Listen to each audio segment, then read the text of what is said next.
Oke guys, jadi di sini gue akan mereaction kehidupan setelah SMA ya, bagi yang belum punya tujuan hidup. Mending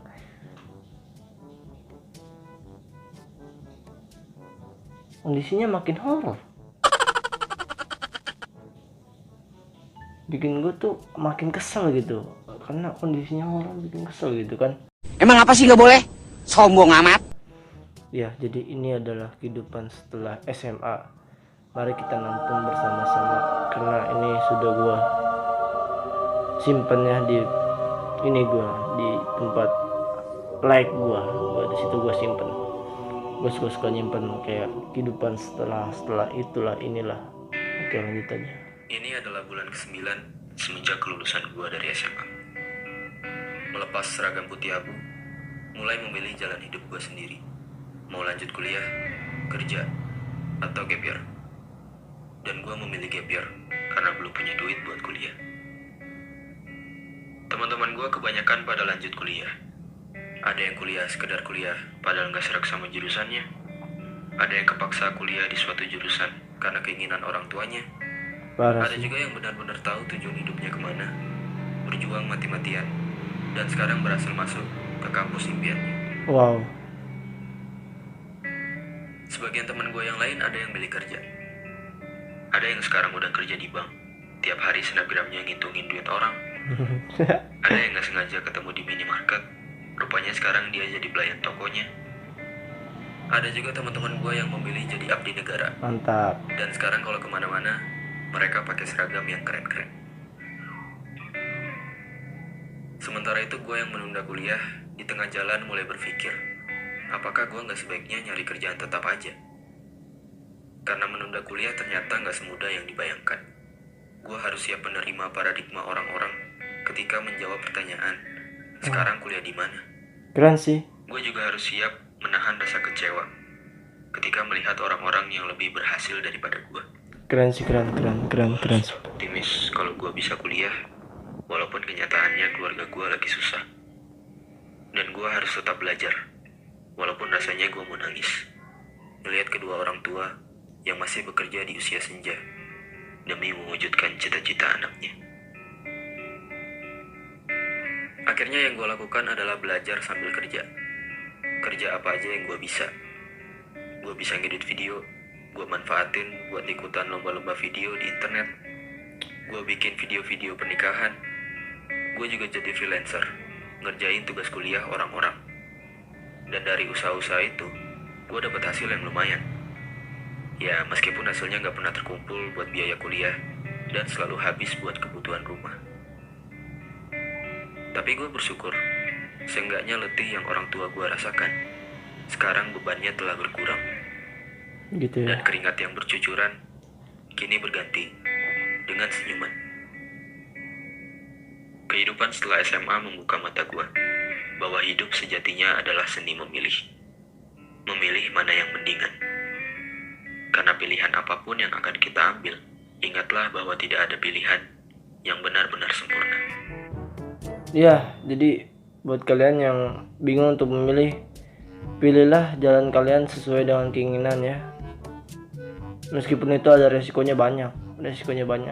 Lo harus butuh ya di hate sama orang, dicaci sama orang, ya banyak sih.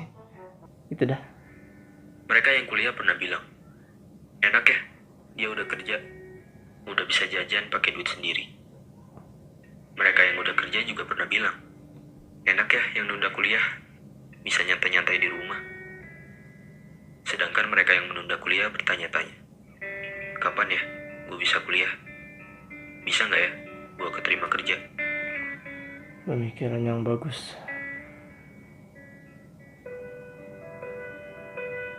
Untuk orang-orang yang sedang mengemban ilmu di bangku kuliah, sadarlah, banyak orang-orang yang tidak seberuntung kamu.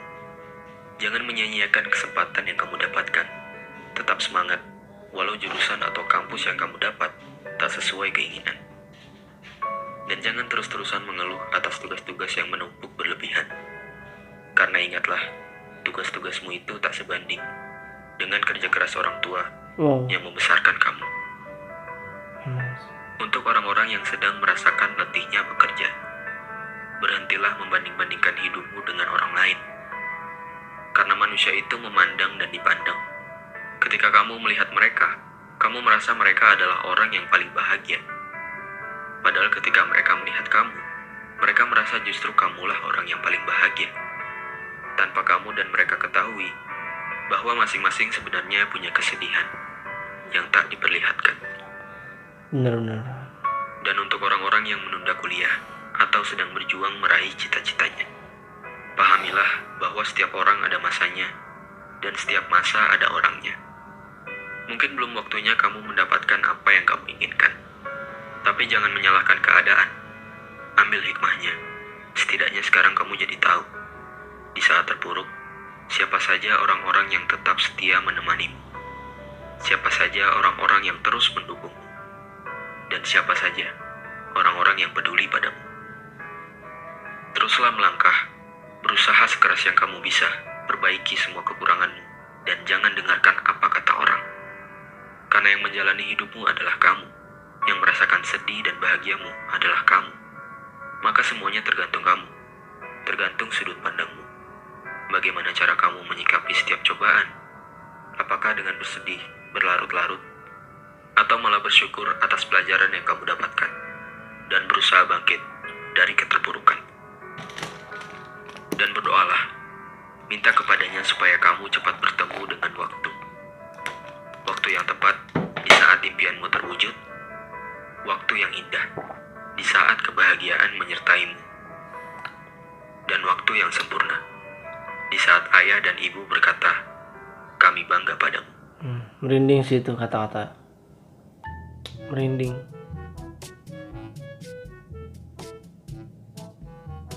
Udah habis. Aduh. Banyak anak. Ya, jadi pada intinya adalah itu tadi, setiap jalan mempunyai resikonya masing-masing.